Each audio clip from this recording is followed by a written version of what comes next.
Welcome back to my channel SW education. मेरा आज का जो टॉपिक है again introduction to literary studies by Mario Klarer ही है और ये इस बुक का 4th लेक्चर है, लेकिन जो मैंने टॉपिक स्टार्ट किया हुआ है मेजर जॉनरा ऑफ लिटरेचर उसका ये 3rd पार्ट है। सबसे पहले मैंने फ़िक्शन को, उसके बाद पोइट्री को डिस्कस किया है, ठीक है। इसकी वीडियोस आपको मिल जाएंगी इसी चैनल पर। आज हम पढ़ेंगे ड्रामा के बारे में कि मैरियो क्लैरर के अकॉर्डिंग ड्रामा क्या है। In literature the word drama defines a genre और style of writing that can be performed for theatre और टेलीविजन, ठीक है। ये एक ऐसा स्टाइल है, एक जॉनरा है, ठीक है, राइटिंग स्टाइल है एक, और इसको थिएटर में या टेलीविजन के लिए इसको परफॉर्म किया जाता है। Word drama is derived from a Greek word ड्राइन।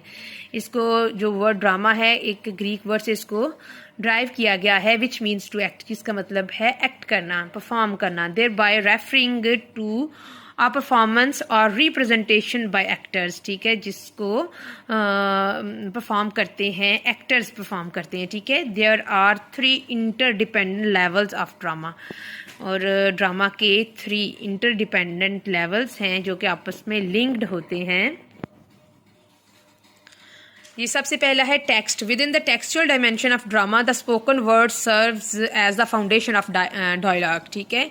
जो सबसे पहला इसका पार्ट है ड्रामा का वो है टेक्स्ट, और इस डायमेंशन में क्या आता है जी, डायलॉग आते हैं, वर्बल कम्युनिकेशन बिटवीन 2 और मोर कैरेक्टर्स, ठीक है। वर्बल कम्युनिकेशन का मतलब है जो बाकायदा तौर पर बातचीत की होती है और उसको स्क्रिप्ट की फॉर्म में पहले लिखा गया होता है, उसके बाद एक्टर्स को गाइड किया जाता है, फिर उसी के अकॉर्डिंग वो परफॉर्म करते हैं। एंड मोनोलॉग से मुराद होती है किसी एक कैरेक्टर का खुद से ही बात करना, ठीक है। सोलिलोक्वी इसको बोलते हैं। कोई कैरेक्टर खुद से बात करता है जो कि ऑडियंस को तो समझ में आती है, लेकिन उसके जो को एक्टर्स होते हैं साथ परफॉर्म करने वाले, उनसे वो बात छुपी रहती है, उनको समझ में नहीं आती। The aside is a special form of verbal communication on stage in which the actors passes on to audience information which remains unknown to the rest of the characters in the play, ठीक है, कि audience को तो समझ में आती है लेकिन जो साथ के एक्टर्स होते हैं, कैरेक्टर्स होते हैं प्ले के, उनको वो समझ में नहीं आती। उसके बाद आता है जी transformation. It is an important part of dramatic production in the 20th century, refers to the connecting phase between text and performance, ठीक है। ये एक दरमियाना एक है, एक टॉपिक हम कह सकते हैं, इसका पार्ट है ड्रामा का जो कि टेक्स्ट और परफॉर्मेंस के सेंटर में आता है और उनको लिंक्ड करता है। इसके बाद आती है जी परफॉर्मेंस। परफॉर्मेंस में क्या है, the last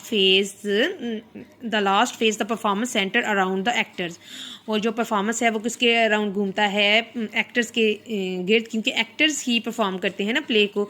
who conveys the combined intent of author and director, और इंटेंट का मतलब होता है कि मकसद क्या था स्टोरी के पीछे जो ऑथर ने लिखी, और जिस तरीके से डायरेक्टर ने अपनी डायरेक्शन की जो जिम्मेदारी थी इसको पूरा किया, तो वो उनके पीछे जो इंटेंट था, उनका मकसद था, वो किसके ज़रिए सामने आया, वो एक्टर्स के ज़रिए सामने आया, ठीक है। एक्टर्स ने इतने अच्छे तरीके से उस स्क्रिप्ट को पढ़ा, उसको समझा और उसको परफॉर्म किया, तो इस तरीके से उस ड्रामा का मकसद सामने आया। There are 2 basic approaches to modern acting. Modern acting की 2 बेसिक अप्रोचेज हैं according to Mario Klarer. The external और टेक्निकल मेथड, एक एक्सटर्नल और टेक्निकल मेथड को यूज़ किया जाता है एक्टिंग के लिए, एंड द इंटरनल और रियलिस्टिक मेथड, और दूसरा इंटरनल अंदरूनी या रियलिस्टिक मेथड है, ठीक है। हकीकी तरीके से चीज़ों को प्रेजेंट करना जैसे कि वो सामने नज़र आती हैं। तो इंशाल्लाह मेरी नेक्स्ट वीडियो होगी फ़िल्म के ऊपर, जो कि मेजर जॉनरा ऑफ लिटरेचर का 4th पार्ट है और लास्ट पार्ट है। अगर आपको इसी तरह की वीडियोस मज़ीद चाहिए तो प्लीज़ सब्सक्राइब माई चैनल और press the bell icon so that you can get the notification of my coming videos. Thank you.